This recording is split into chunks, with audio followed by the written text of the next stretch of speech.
What happens if you don't like your results? And what do you do if you have or you think you might have a no-low practice?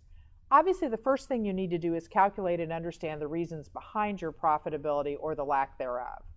You also have to use financial tools to monitor your practice. If you're not using financial tools in your decision making, you are very likely going to make decisions about the operation of your practice that will impact your profitability poorly. And so an example of a financial tool would be a budget or calculations of the impact on revenue and profits of purchasing a new piece of equipment. And so any major decision that you make in the practice, you should not only look at how's this going to impact the quality of the medicine and surgery and the culture of the practice, but what's going to be the financial impact. You want to review and make changes in revenue. That's usually going to be your starting point if you didn't like your practice profitability after you first calculated it. In general, changes to revenue will have a bigger impact on practice profitability than changes on expenses, but you do need to look at your expenses. You can have the greatest revenue in the world, but if your expenses are out of control, your profitability will not be strong. So don't ignore the expenses, though generally revenue will have more of an impact. You need to regularly monitor profitability and the impact of the changes you've made in your practice. So let's say you calculated your profitability for 2008. You need to make sure that you recalculated in 2009 and 2010 and that you're seeing the improvement that you hope. You also want to use all of those other benchmarks that we talked about early on, average transaction charge, revenue per doctor, staff numbers, to monitor the various areas of your practice that impact practice profitability. In general, if your practice profitability is poor, you want to first identify the source of the problem. And the easiest way to do it is to first look at revenue items and then secondly to look at expense items. In most practices, a poor profitability is a combination of revenue and expense items. Revenue issues are going to include things like inconsistent fee increases. So you may not have increased your fees since 5 years ago, and your fees are incredibly low compared to your cost and to other practices in the area. It may be because of excessive discounting, so you're giving away a lot of services that you really shouldn't be giving away. It may be mischarges, so somewhere your systems fall apart and work that you do for a client simply doesn't make it to the invoice. Another large reason that practices have a low level of profitability is because of inefficient use of doctors and staff. And this inefficient use means that the doctors and the staff are not generating enough in production. And that may be because you have too many minimum wage employees, too many part-time employees who aren't being utilized well. It may be poor hiring and training, so you don't pick the right people for your practice. You don't give them the training they need to be successful. And there may be little correlation between compensation and production. So you may have doctors that are paid a salary, and the salary is too high considering how much personal production they actually generate. Other revenue issues include an inefficient use of the building. So you may have 10,000 square feet in your building, but you really don't need that much. Your practice could operate just as efficient or just as well out of 6,000 square feet and it wouldn't cost you as much. There may be too much of a focus on less profitable services. Boarding and grooming can be profitable, but you generally have to work at it and work at the spin-off medical services that go with them. But if you're just offering boarding and not actively attempting to make it profitable, that may be bringing your total profit margin down. Your practice may be located in a poor location. It may have poor client service.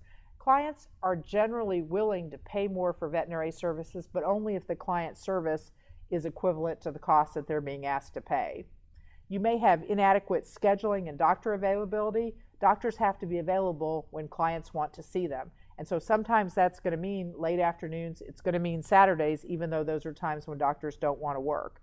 You may have poor owner compliance with doctor recommendations.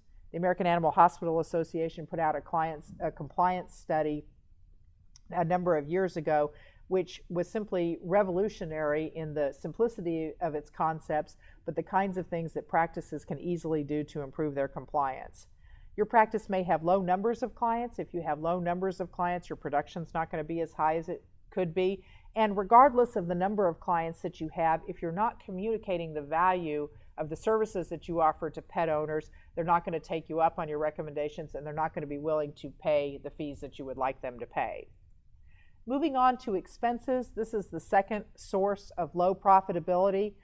Poor inventory control is a huge one in most practices. So if your drugs and medical supplies expenses are too high, if you've got too many drugs on the shelf, too many different kinds of antibiotics, you've got 3 months supply instead of 1 month supply, if stuff is walking out the door either because employees are stealing it or because it gets sent home with clients and doesn't get put on their invoices, then that can be a very large contributor to poor profitability.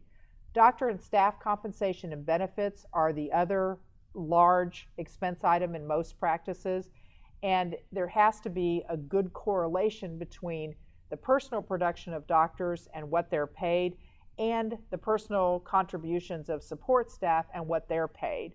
And so most of your efforts in controlling expenses should be on inventory control and doctor and staff compensation and benefits, because those are the biggest expense items in most practices. However, you don't want to neglect the other expenses when you're going through and making sure that they all look reasonable. Expensive facilities that aren't utilized properly can also be a source of poor profitability.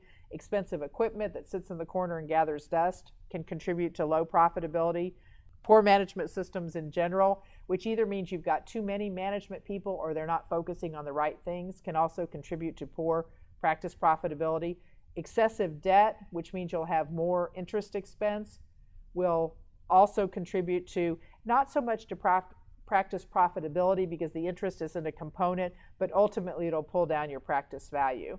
And one of the things that I particularly want to focus on is this upward creep in all expenses.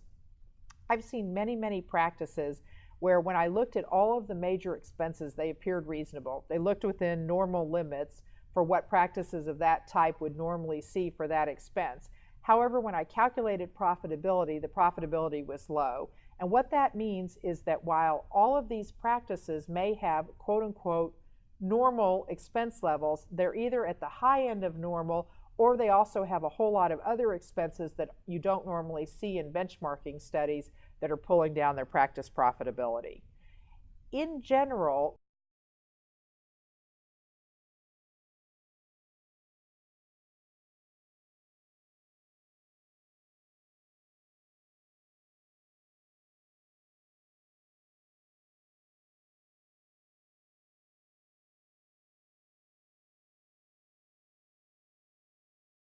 we've become more affluent in our society. We expect to be able to spend more money, and the whole concept of frugality in a business or indeed in our personal lives has gone away. And in fact, we tend to laugh at practices where you have usually an older practice owner who runs around and gets frustrated with people because they use more than one paper towel to wipe up a counter, or he's running around turning out the lights in rooms that aren't currently being used. And yet it's that kind of frugality that really generates profitability in a practice. It's not the only issue, but it's a big issue in many practices.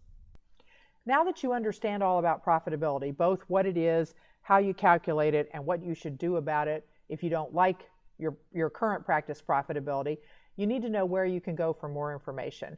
Obviously, DVM 360 continues to be a great resource for articles on inventory control, on managing your staff better, on compensation, on all of the issues that impact practice profitability. Certainly come to the NCVI website, that's www.ncvi.org, and complete the profitability estimator so that you know what your profitability truly is for your practice.